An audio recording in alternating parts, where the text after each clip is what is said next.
السلام عليكم ورحمة الله وبركاته. يا مساء الورد والفل والياسمين على عيونكم جميعا. ايه رأيكم بقى في صينية البطاطس التحفة دي؟ يا سلام، في الشتا دي بقى تبقى تحفة.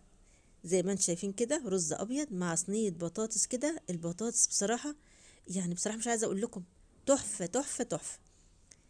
مع اللحمة بقى، شايفين اللون والجمال ده؟ اللي عايز طبق يكتب في التعليقات. يا سلام، في الشتا دي بقى تاخدي طبق من ده، مفيش بعد كده. طريقة سهلة وبسيطة جدا. شايفة الصوص بقى بتاع البطاطس؟ مش عايزة اقول لكم يعني. يلا نشوف بقى عملناها مع بعض ازاي. يلا بينا. اول حاجة بنسمي الله ونصلي على الرسول صلى الله عليه وسلم. بنجيب صينية وننزل قد معلقتين 3 زيت، او معلقتين زيت ومعلقة سمنة زي ما انت عايزة. وبنجيب اللحمة دي، لحمة اللي هي الشرايح اللي احنا بنعملها بوفتيك، لكن عملتها مع صينية البطاطس. بصراحة تحفة تحفة تحفة. بنخليها تاخد صدمة، وبعد كده بنبتدي نقلبها على الناحية التانية زي ما انتم شايفين كده. اللحمة انا كنت مطلعاها من الديب فريزر فكانت متلجة شوية.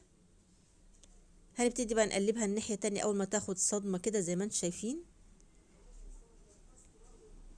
بسم الله، بنسمي الله ونصلي على الرسول صلى الله عليه وسلم. عايزينها تاخد برضو صدمة من الناحية التانية. وبعد كده هنبتدي ننزل برشة فلفل اسمر ورشة ملح، رشة خفيفة كده زي ما انتم شايفين بالطريقة دي. الموضوع سهل وبسيط، بس جربي الطريقة دي بقى في صينية البطاطس، هتاكلي أحلى صينية بطاطس. هنكون مخرطين بصلتين كبار أو بصلة زي ما انت عايزة، يعني كمية البصل اللي انت بتحبيها. ونبتدي ننزل بيها كده على اللحمة ونبتدي نقلب. بصي، ممكن تحطي يعني معلقتين 3 مية في المرحلة دي علشان تاخد الصوص بتاع اللحمة والبصل كله مع بعض. وبعد كده هننزل بالبطاطس. دول بتاع 4 حبات بطاطس مخرطين كده بالطريقة دي. ولو عندك بقى فلفل اخضر، فلفل الوان برضو حطي، بيبقى جميل جدا. انا حطيت قرن فلفل حامي سليم زي ما هو كده. انا بحب اخده كده في السندوتش كده مع البطاطس. وبعد كده نزلت بمعلقة من التوم المهروس. ونبتدي نقلب. شايفين انا حاطه بتاع يعني ربع كوبايه صغيره جدا ميه، او لو عندك شوربه زي ما انت عايزه.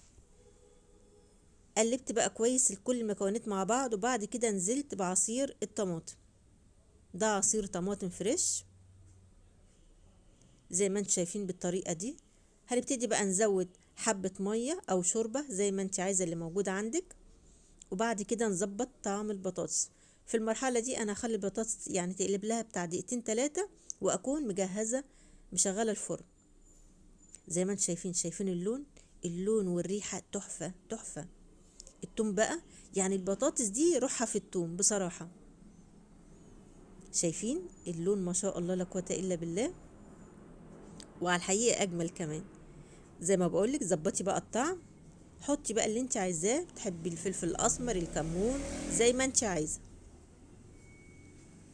زي ما بقولك هتقلب قلبتين كده 3، وبعد كده دخلتها الفرن. زي ما انت شايفة اللون والطعم والريحة تحفة. وعملت معاها طبق رز ابيض زي ما انت شايفين. بصراحة هي البطاطس بتتحدث عن نفسها. زي ما انتم شايفين كده، طريقة سهلة وبسيطة لصينية البطاطس، بس بصراحة تحفة. عايزاكي تجربيها، وما تنسيش تعملي لايك واشتراك للقناة وتفعيل الجرس عشان ان شاء الله يوصل لكم كل جديد. بحبكم في الله. شايفين؟ تحفة حقيقي، تحفة والله. عايزاكي تجربيها. ما شاء الله لا قوة الا بالله. ممكن بقى رز بشعرية بدل الرز الابيض زي ما انت عايزة. ودايما بنقول اللهم صل وسلم وبارك على سيدنا محمد وعلى آله وصحبه وسلم تسليما كثيرا. في أمان الله.